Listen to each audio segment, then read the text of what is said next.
बिस्मिल्लाहिर्रहमानिर्रहीम। अस्सलामु अलैकुम वरहमतुल्लाहि वबरकातुहू। दोस्तों, अगर आप चाहते हैं कि बिगड़े हुए काम संवर जाएं, तो बिगड़े हुए काम संवारने के लिए सूरह मुज़म्मिल का एक ज़बरदस्त वजीफ़ा। बिगड़े हुए काम से मुराद यह है कि काम बने हुए किसी के बिगड़ जाते हैं। अब उसमें कई चीज़ें आ रही होती हैं कि यार बिजनेस पहले बहुत चलता था, अभी बहुत ख़राब चल रहा है, या पहले जॉब बहुत अच्छी जा रही थी, आजकल मसाइल पैदा हो, पहले बॉस मेरे बहुत अच्छे थे, अब बॉस चेंज हो गए। अब इसमें कई लोग हैं, यार तुझे नजर लग गई है, यार ये तुझ पे किसी ने कुछ जादू करवा दिया, या तुझे, भाई कुछ भी कोई कहे, आपने किसी की बात नहीं सुननी। आपका मकसद ये है कि जैसे मेरा बिजनेस पहले चलता था वैसे मेरा बिजनेस अब चले, जैसे मेरी जॉब पहले जबरदस्त परफेक्ट थी ऐसे ही मेरी जॉब अब जबरदस्त परफेक्ट चले, या जैसे मेरे बच्चे पहले पढ़ाई में बहुत अच्छे थे, बड़ी मेहनत करते थे, अभी वैसे ही वो पहले की तरह पढ़ाई में मेहनत करें, जैसे मेरी बीवी पहले मेरी इज्जत करती थी वो ऐसे, यानी बेशुमार जिंदगी के मसाइल, तमाम बिगड़े हुए काम। अगर आप इस स्टेज पर पहुंच गए हैं कि आप कहते हैं कोई काम भी ढंग से नहीं हो रहा, ना ही दुनिया का कोई काम सही ढंग से हो रहा है, घर के मसाइल अलहदा से हैं, दफ्तर के मसाइल अलहदा से हैं, और दीन की तरफ से अलहदा परेशानी में हूं कि नमाज पढ़ने को दिल नहीं करता, कुरान की तलावत को दिल नहीं करता, जरा सी कोई तस्बीह पढ़ता हूं तो जिस्म टूटने लग जाता है। ऐसे मसाइल अगर आपकी जिंदगी में आ गए तो मैं इसको यही कहूंगा कि ये बिगड़े हुए काम है सारे, ये काम बिगड़े हुए हैं। अब हम इसकी डायग्नोज में बैठे रहें, इसकी तशखीस करते रहें, इस्तिखारे करते रहें, इस्तारे करते रहें, बाबों के पास भागते रहें, मुझसे पूछते रहें, वो ज्यादा अहम है, या कोई एक ऐसा अमल बता दिया जाए कि जिसके करने से ये बिगड़े हुए काम खुद ब खुद जो है वो संवरना शुरू हो जाए, ये काम जो है वो बेहतरी की तरफ जाना शुरू हो जाए और संवरना शुरू हो जाए, तो ये ज्यादा बेटर है, मेरे ख्याल में ये ज्यादा बेटर है। तो अब इसके लिए आपने सिर्फ देखिए, नीयत सबसे अहम है। पहली बात तो मैं आपको ये बता दूं कि अगर शैतान का काम है वहम डाल के इंसान को डी ट्रैक करना, कोई मुश्किल परेशानी पेश आई तो पहली बात क्या आती है, शैतान ये बस यार किसी ने नजर लगा दी, नया सूट पहना उस पर कोई दाग लग गया, लो जी नजर लग गई, नया चप्पल पहना वो टूट गया, या कोई शूज पहन के आए थे वो उसको वो खराब हो गया, लो जी नजर लग गई, नई सवारी ली, बाइक ली, कहीं लग गई, नजर लग गई। ये एक कंसेप्ट जो पहले ये शैतान आपके दिमाग में डाल देते कि नजर लग गई, और यार नजर लग जाती है, पर ऐसी क्या आप कोई मतलब क्या है, आप यूसुफ है आप इस दौर के कि आपको ही नजर लगती है, क्या आपके अंदर ऐसी खास बात है कि लोग आपको नजर लगाते हैं? ठीक है नजर बरह गया, लेकिन इतना नहीं अपना, वो हर चीज में उसी चीज को ढूंढ रहे होते हैं।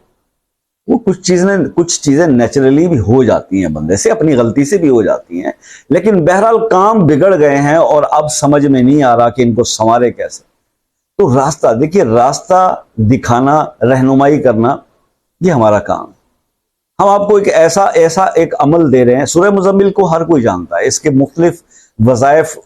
यूट्यूब पे मौजूद हैं, इसके रिज़्क़ के लिए भी हैं, इसके जादू के लिए भी हैं, सेब के लिए भी हैं, इसके अंदर रूहानी पावर्स हासिल करने का भी अमल है, सारे हैं कि डिफरेंट औकात के हैं, डिफरेंट तादाद के हैं। ये जो अमल मैं आपको आज सूरह मुज़म्मिल का अभी बताने जा रहा हूं, इस अमल को सिर्फ आप इस हद तक देख लीजिए कि अगर आप इसको रेगुलर करते हैं, वैसे तो आपको मैंने जैसे बताना है आप उतने दिन ही करके देख लें, तो आपके मामलात में बेहतरी आ जाएगी और आपके बिगड़े हुए काम संवरना शुरू हो जाएंगे। जब आप ये देख लें कि आपके काम संवरना शुरू हो गए, जो मुश्किलात पहले आती थी अब वो नहीं रही, काम बेहतर होने शुरू हो गए, तो फिर इसको आप कंटिन्यू रख लीजिएगा। भाई आजकल तो यही होता है, देखिए हम जिंदगी में आपके अक्सर घरों में होता होगा, आपने मिसेस को कोई उनके गले में जलन हो रही थी, ये अक्सर मैदे की तरह, वो आपने किसी डॉक्टर से कोई दवाई लेकर दी, तो बाद में वो दवाई फिर हमेशा घर के राशन में आती है कि नहीं ये दवाई बहुत अच्छी है, मुझे इसका एक डब्बी ला दीजिएगा, ऐसी है ना, तो फिर उसको अपने इस्तेमाल में रखते हैं, ये दवाई सूट करती है, ऐसे ही है ना। तो जब आप एक अमल करते हो और उस अमल के करने से आपके बिगड़े हुए काम संवरने लग जाते हैं और उनमें बेहतरी आना शुरू हो जाती है, तो क्या ये मुझसे पूछना जरूरी है कि शाह साहब इस अमल को कंटिन्यू रखें या खत्म कर दें? यार आपकी अपनी अकल भी तो कुछ होगी, अल्लाह का कलाम है, उसको पढ़ने से, कुरान की किसी सूरत को पढ़ने से क्या प्रॉब्लम होने, आप इससे अगर आपको बेनिफिट मिलता है, आपके काम बेहतर होना शुरू हो जाते हैं, बिगड़े हुए काम संवरना शुरू हो जाते हैं, इसको लाइफ टाइम कंटिन्यू रखें, क्या जरूरत है इसको पूछने की यार कि हम इसको कंटिन्यू रखें या नहीं रखें। और दूसरी बात, जो अक्सर मेरे दोस्त जो है वो कमेंट्स में आते हैं और ये कहते हैं कि आप रोज एक ही काम के लिए कई वज़ाइफ बता देते, नई वीडियोस बता देते, हम क्या करें। अरे भाई, आप जो कर रहे हैं वो करें। अगर खुदा न खास्ता उस चीज में आपको रिजल्ट ना मिले तो फिर आप ये आजमा के देख लीजिएगा, कोई और कर लीजिएगा, इसमें परेशान होने की क्या बात। तो अब आप सुनिए, अब इस वजीफे को समझ लीजिए ताकि बाद में कमेंट्स करके परेशानी ना हो आपको भी और मुझे भी। बाजू का जवाब इंसान नहीं भी दे पाता, लेकिन मेरी कोशिश ये होती है कि कमेंट का जवाब जरूर दें, चाहे एक दिन बाद मिल जाए, कमेंट का जवाब आपको जरूर मिलता है। अच्छा जी, अब यह है कि बिगड़े हुए काम संवारने के लिए सूरह मुजम्मिल का एक बेहतरीन वजीफा आपके साथ शेयर करने जा रहा हूं। आपने करना यह है कि फजर की नमाज के बाद ये आपने अमल करना है। और इसमें करना क्या है, इसमें सिर्फ आपने ये करना है कि नमाज पढ़ने के बाद आपने 5 बार दुरूद ताज पढ़ना है। दुरूद ताज के कार्ड्स मिल जाते हैं, मुख्तलिफ मजमूए वज़ाइफ में भी मौजूद है। 5 दफ़ा आपने दुरूद ताज पढ़ना है और 5 बार आपने सूरह मुजम्मिल पढ़नी है, और ये 11 दिन करना है। ये 11 दिन का अमल आप कर लें, फजर की नमाज के बाद आप ये रेगुलर कर लें। इंशाल्लाह 11 दिन के बाद आप खुद अपनी असेसमेंट कर लीजिएगा कि वो काम आपके जो रुक रहे थे, जो फंस रहे थे, जो बिगड़ चुके थे, वो खुद ब खुद ही संवरना शुरू हो जाएंगे। चाहे वो घर के मसाइल हों, चाहे वो ऑफिस के मसाइल हों, चाहे वो आपकी दीनी जो दुनिया है, मतलब जो दीनी मामलात हैं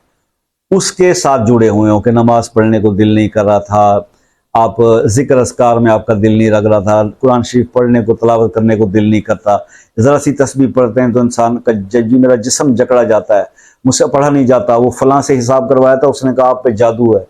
ये कोई ऐसी बात नहीं होती है। ये इंसान को बेसिकली उस पे शैतान इतना ज़बरदस्त हावी हो जाता है कि जिसकी आपको पता है शैतान को पावर तो यही है कि वो आपके खून में भी गर्दिश करता है, तो वो आपके मूड मिजाज में ऐसी बात डाल देता है कि यार ये बस बंद कर दो तस्बीह, अब जिस्म टूट रहा है, सो जाओ थोड़ी देर, थक गए हो। तो इस किस्म से बचने के लिए ना आपने जब ये अमल करना है ना, तो शैतान आपसे कोसों दूर भाग जाएगा और आपके वो मामलात भी बेहतर होना शुरू हो जाएंगे। तो अल्लाह ताला आपके दीन और दुनिया दोनों को संवारे, आपके दुनिया के काम भी बेहतर हो जाएं, बिगड़े हुए काम संवर जाएं, और आखिरत के भी जो है वो बेहतरी हो जाए और काम संवर जाए। तो अल्लाह ताला आपको कामयाब नसीब करे। मैं हमेशा आप सबके लिए दुआ भी करता हूँ और आपसे रिक्वेस्ट रहती है कि मुझे अपनी दुआओं में याद रखा कीजिए। तो जिंदगी रही तो नेक्स्ट वीडियो में मिलते हैं, तब तक के लिए इजाज़त दीजिए। अल्लाह हाफिज़।